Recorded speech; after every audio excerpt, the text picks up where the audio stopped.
Well, the time has come to talk about our final project here in our summer lighting class. And what I'd like you to do is a single room project where you really use lighting design to drive the layout of the space. Okay, and it's one room, pretty simple. It's a kitchen slash dining room. For a residential application. In fact, I'm suggesting, although you don't have to, that it be a dining room for a Hollywood star. Ooh. But you can frankly do any person you want, either famous or not. And the idea is that this single room, typically nowadays people have their dining room and their kitchen all as one.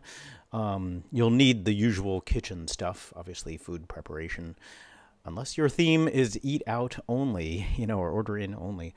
And I would like you to have other things like awards or framed photos or paintings or sculptures, just to give you some architectural elements to light up. Now, some of you may have actual built-in architectural elements if you choose.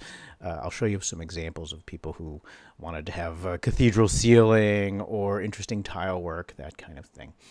And you can choose to make it like a big counter, eat-in counter with enough space for homework and computers and all that. Nowadays, eat-in counters are often 4 feet wide just to accommodate all the laptops and books and things that people use. No longer are eat-in counters just for eating in. But you can also have a commercial-style kitchen with dramatic lighting, again, whatever you prefer. Now, how is the lighting going to drive the design of the space? Well, I'd like you to think about 3 different scenes, by which I mean 3 different kind of preset dimming configurations in the same space. So how would you use your space for these conditions? 1, a romantic dinner. 2, homework with the kiddies. And finally, 3, a holiday buffet. Now, I think we all know that our houses or apartments have to be convertible in this manner. We have to be able to accommodate different social gatherings and social settings. And so what I want you to think about is, how can I use lighting just by really changing the lighting, maybe moving around some of the furniture, but you're not going to be moving around the stove or the vent hood or any of that. How can I make these 3 very different configurations? And of course, if you have some other ideas for scenes that you want to use, you're welcome to. But basically, this is pretty simple. A floor plan, reflected ceiling plan, and section. They should be dimensioned and include things like mounting heights and ceiling heights. And I'd like you, for each of these scenes, to do a little diagram, which is basically the ceiling plan with the different lighting strategies indicated. So, for example, the romantic dinner, you're going to have all your lighting up in the ceiling. Maybe you have under-cabinet lighting and some decorative lighting and some over-the-counter down lighting and some spotlights on some awards. In your lighting strategies diagram, you might show that everything is off except that one decorative chandelier. Maybe the downlights are on at 50%. The homework with the kiddies, maybe you've got all the lights on at 100% because you're cooking dinner and supervising kiddie homework. Whereas the holiday buffet, perhaps the under-cabinet lighting is on and the down lighting over the counter, but all the other lights are off or dimmed to some percentage. Again, I'll show you some examples. Finally, for each of the 3 scenes, I'd like you to show, well, next to each scene, a rendered perspective.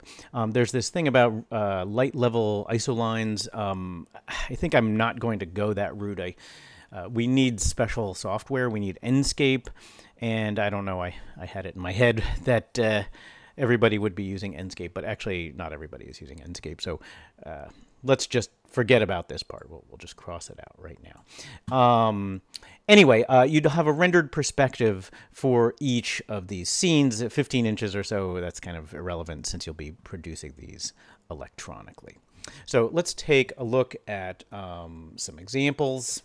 Let me just go to, well, first of all, here's the existing model that I set up. It's basically a room. You can have any ceiling height, any ceiling type that you like. And so when you see the examples, people produced very nice cathedral-style ceilings, beams, whatever you want. If you want skylighting, that's fine. If you want windows in the space. Right now, this is a box. That's what my base model is. Very creative.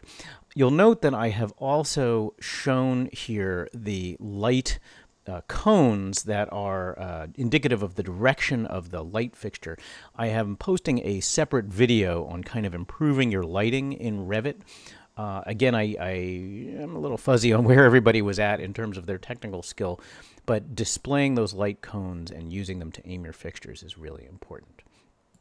Anyway, let's take a look at some examples here. You'll see basically the same assignment. This is the isoline diagram that I don't want you to bother doing. And she actually made a couple of extra scenes in her particular project. But you can see here it's the same space, the same perspective view, but the idea here is that each of those scenes would be rendered in a manner where you'd really be able to tell. Let me see if I can get back to that previous page. Apparently I can't. They would be rendered in a manner which would be very unique. You'd be able to tell them apart. Here, let's take a look at one of the other projects. She had it in more of a chart form. Again, the reflected ceiling plan this is her diagram where she's indicated, in this case in yellow, what is on. All the other light fixtures are off, so she didn't indicate it. Now, I believe in teeny tiny type it says the dimming percentage over there.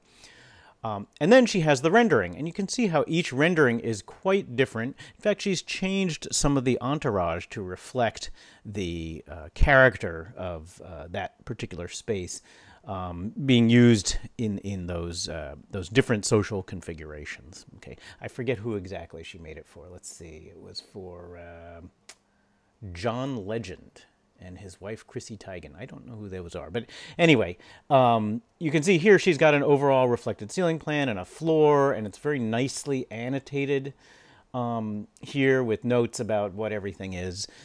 It's basically a big box. She put some doors in there, which is awfully helpful if you want to get in. And you can see here she's got section drawings indicating ceiling heights and mounting heights. Again, when you have decorative fixtures, pendant-mounted fixtures, you want to think about the mounting height. Do you want it for a romantic dinner to be kind of just above your eye height? Well, that works great, but what happens when you have a buffet dinner? Is that thing in your way or not? Kind of depends on your layout. In this case, she had a decorative fixture hanging over the table. It's pretty low, so if the table does get moved, that could be an issue. So anyway, let's take a look at one of the other examples.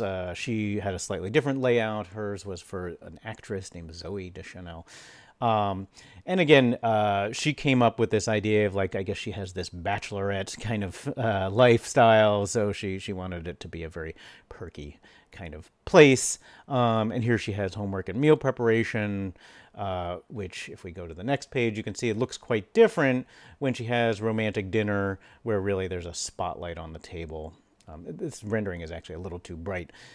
Which is interesting because the isoline diagram shows that it actually is much brighter right over the romantic area and dark in the rest of the space. But for some reason, the control of the Revit rendering didn't work so great for her. But anyway, that is the main goal of our project and some examples. I will post all of these to Canvas so you can see. And as I mentioned before, this is our final project. I am hoping that you'll put up a draft so I can make some comments on it. I'd really like you to, one, try to have fun with this one, but two, really think about those three different scenes in advance. Think about it before you kind of jump right in and start picking really cool kitchen cabinets and equipment, or modeling your own. I know a lot of you like to make your own. Start first with like, how can I make one space have these 3 different lighting configurations? And it is perfectly fine, and in fact encouraged, to just start with a piece of paper. Draw a rectangle, which is this space. It's about 20 feet by 40 feet. And think about that. What could you possibly do? Is the focus on the giant eat-in counter? I know in my house with kids, it definitely is. But how do you make that counter romantic? Well, probably with dimming and controlling the lighting, fixture choice and all that. But again, I would start there and then come up with your design. The other thing is that, as with our other class, it is perfectly fine if you want to take some extra time to complete this assignment. I really want you to come up with something that you like, and I also understand that everybody has summer travel plans and all that. So I only ask that I do have to have grades in by the end of the first week in the fall semester. So please try to get this to me. I mean, ideally you'd get it to me in a couple of weeks, but if you are running into time constraints, I know I am going away for a little while in August, so it actually doesn't really, doesn't have to be in because I won't be around to take a look at them on the actual due date. Sorry about that. But what it also means is if you need more time, that's perfectly fine. Just try to get it to me by the start of the fall semester so that I can get the grades in. Other than that, have fun.